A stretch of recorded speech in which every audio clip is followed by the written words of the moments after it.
ក្រសួងវប្បធម៌រៀបចំពិធីអបអរសាទរទិវាជាតិអ្នកនិពន្ធនិងប្រកាសពានរង្វាន់អក្សរសិល្ប៍ប្រាជ្ញាអន្តរទេវីឆ្នាំ2025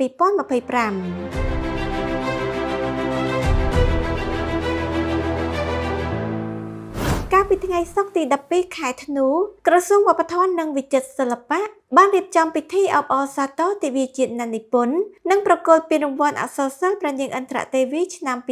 2025ក្រោមអធិបតីភាពលោកជំទាវ ឡុងឌី សាណារ៉ារដ្ឋលេខាធិការតំណាងលោកជំទាវ បណ្ឌិតសភាចាររដ្ឋមន្ត្រីក្រសួងវប្បធម៌និងវិចិត្រសិល្បៈថ្លែងក្នុងកម្មវិធីនេះលោកជំទាវរដ្ឋលេខាធិការបានគូបញ្ជាក់ថាឆ្នាំ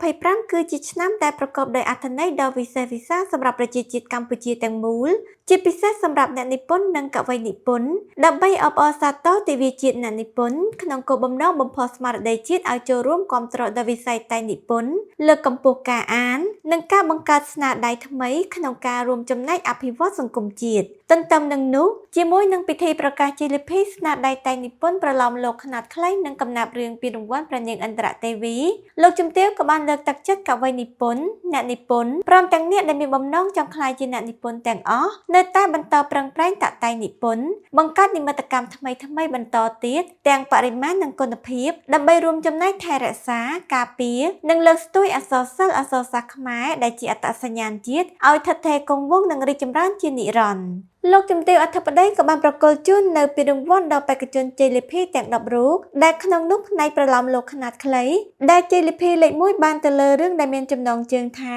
លំចង់បង្រាំងនិពន្ធដោយកញ្ញាកវ៉ាន់ហួចមកពីរាជធានីភ្នំពេញជ័យលាភីលេខ2រឿងចិញ្ចៀនត្បូងទទឹមនិពន្ធដោយលោកស្រីផាន់សុផលមកពីខេត្តបាត់ដំបងជ័យលាភីលេខ3រឿងចិត្តវិកលនិពន្ធដោយលោកមឿងពិសិដ្ឋមកពីខេត្តពោធិ៍សាត់ជ័យលាភីលេខ4រឿងភក្តីវ័យខ្វែនដែនស្នេហ៍សោមានិពន្ធដោយលោកសុវណ្ណស្រីវុឌ្ឍមកពីរាជធានីភ្នំពេញជ័យលាភីលេខ5រឿងនារីក្រោយកាមេរ៉ានិពន្ធដោយកញ្ញាជាសុលីនីមកពីរាជធានីភ្នំពេញចំណែកផ្នែកកំណាព្យរឿងជ័យលាភីលេខ1បានទៅលើរឿងដែលមានចំណងជើងថា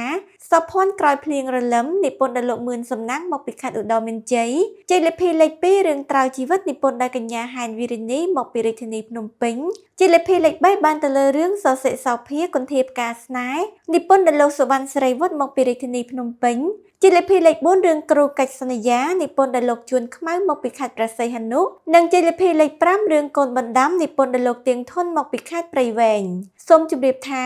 ការប្រឡងស្នាដៃនិពន្ធប្រឡំលោកខ្លីនិងកំណាព្យរឿងពានរង្វាន់ប្រាជ្ញាអន្តរទេវីឆ្នាំ2025មានបេក្ខជនដាក់ស្នាដៃចំនួន87ស្នាដៃក្នុងនោះប្រឡំលោកខ្លីមានចំនួន63ស្នាដៃ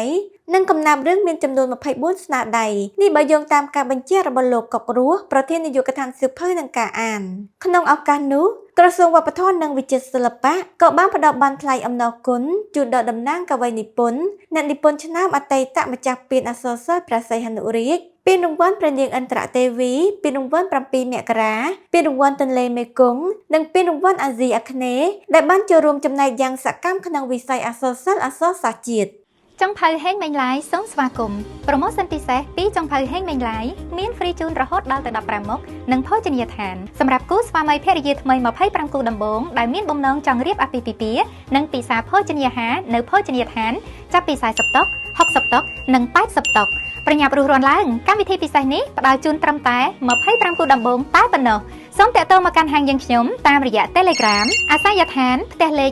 96ផ្លូវ 3BT សង្កាត់បឹងទំពុន1ខណ្ឌមានជ័យរាជធានីភ្នំពេញឬតាក់ទងតាមរយៈទំព័រ Facebook Page ផ្លូវការហេងមេងឡាយ